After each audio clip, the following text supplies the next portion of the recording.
एक आदमी बहुत थका होने के कारण कुछ मिनट ज्यादा सो गया। सोच भी नहीं सकता था कि जब वह नींद से जागा तो उसने टीवी पर एक अतिरिक्त आपातकालीन सूचना देखी। इससे पहले कि वह समझ पाता कि क्या हो रहा है, बाहर से भयानक चीखों की आवाजें आने लगी। जब वह बालकनी में जाकर देखने लगा तो उसके सामने का दृश्य देखकर वह दंग रह गया।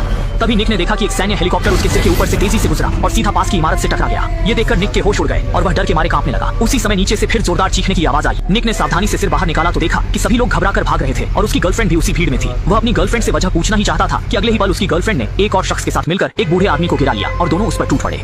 यह दृश्य देखकर निक डर और हैरान हो गया। उसे समझ नहीं आ रहा था कि आखिर हो क्या रहा है। इसी बीच बेकाबू होते हुए जहाजों की संख्या भी बढ़ती जा रही थी। डर के मारे उसने जैसे तैसे खुद को कमरे में छिपाया ही था कि तभी उसका पड़ोसी घबराया हुआ अंदर घुस आया और बोला कि उसकी पत्नी अचानक पागल हो गई है और उस पर हमला कर दिया है। वह निक से शरण मांग रहा था, लेकिन निक कुछ समझ पाता इससे पहले ही पड़ोसी अपना सिर पकड़कर बाथरूम में अपनी चोट देखने चला गया। कुछ गड़बड़ महसूस करते हुए निक ने तुरंत पास से एक छोटी चाकू अपनी सुरक्षा के लिए उठा ली। इसी समय टीवी पर एक और आपातकालीन समाचार आया जिसमें बताया गया कि शहर में ज़ॉम्बी वायरस फैल गया है, जिससे संक्रमित लोग खून के प्यासे हिंसक ज़ॉम्बी में बदल रहे हैं। इसी दौरान बाथरूम से बाहर आए पड़ोसी ने भी यह खबर देखी और जोर देकर कहा कि वह संक्रमित नहीं है, लेकिन कुछ ही पलों में उसकी आंखें लाल होने लगी, जो साफ तौर पर ज़ॉम्बी बनने का संकेत था। अच्छा यह रहा कि पड़ोसी में अभी थोड़ी समझदारी बची थी। अपनी सुरक्षा के लिए निक को उसे चाकू दिखाकर बाहर जाने के लिए मजबूर करना पड़ा। मजबूरी में पड़ोसी को वहां से जाना पड़ा। निक ने यह देखते ही तुरंत दरवाजा लॉक कर लिया और थोड़ी ही देर बाद गलियारे से दर्दनाक चीखें सुनाई देने लगी। उसने हिम्मत करके दरवाजे की आंख से झांका तो देखा कि पड़ोसी अब ज़ॉम्बी का शिकार बन चुका था। यह दृश्य देखकर निक निराश होकर जमीन पर बैठ गया और न्यूज में आ रही दमघोंटू रिपोर्ट को सुनते हुए उसका दिल जैसे बुझ सा गया। साफ था कि बाहर की दुनिया पूरी तरह तबाह हो चुकी है और इसका मतलब था कि वह अब घर में ही फंस गया है। डर के मारे वह खुद को सुन्न करने के लिए शराब का सहारा लेने लगा। थोड़ी देर बाद जब उसे होश आया तो उसे अपने माता पिता की याद आई, लेकिन जब उसने फोन उठाया तो पता चला कि उसके माता पिता ने सुबह सुबह ही उसे संदेश भेजे थे, मगर वह सोता रह गया था इसलिए देख नहीं पाया। संदेशों से साफ पता चलता था कि उसके माता पिता की स्थिति भी चिंताजनक थी। घबराया हुआ वह तुरंत उन्हें फोन लगाने लगा, लेकिन कितनी भी कोशिश करे वह कॉल नहीं लग पाई।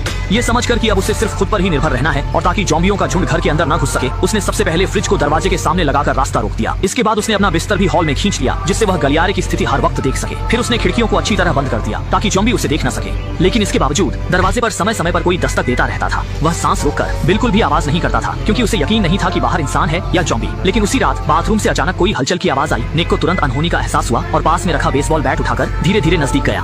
अगले ही पल एक ज़ॉम्बी वेंटिलेशन पाइप से अंदर घुस आया। निक तुरंत एक कोने में छिप गया। थोड़ी देर बाद ज़ॉम्बी सुस्त चाल से लिविंग रूम में चला गया। यह देखकर निक ने पहले हमला करने का फैसला किया। चुपके से उसके पीछे जाकर जोर से डंडा मारा। पहली बार ज़ॉम्बी को मारने के बाद वह पूरी तरह घबरा गया और समझ गया कि लाश को यूं ही घर में नहीं छोड़ा जा सकता। संभलने के बाद उसने शव को उठाकर नीचे फेंक दिया। ऐसी स्थिति दोबारा ना हो इसके लिए निक ने शौचालय की वेंटिलेशन डक्ट को सर्फिंग बोर्ड से बंद कर दिया।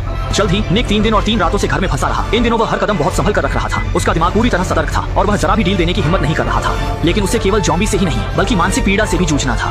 अब उसके पास केवल वही अकेला बचा था। अकेलेपन और खालीपन से घिरा हुआ वह रोज अपनी नोटबुक से बातें करता था और स्थिति और भी खराब होती जा रही थी।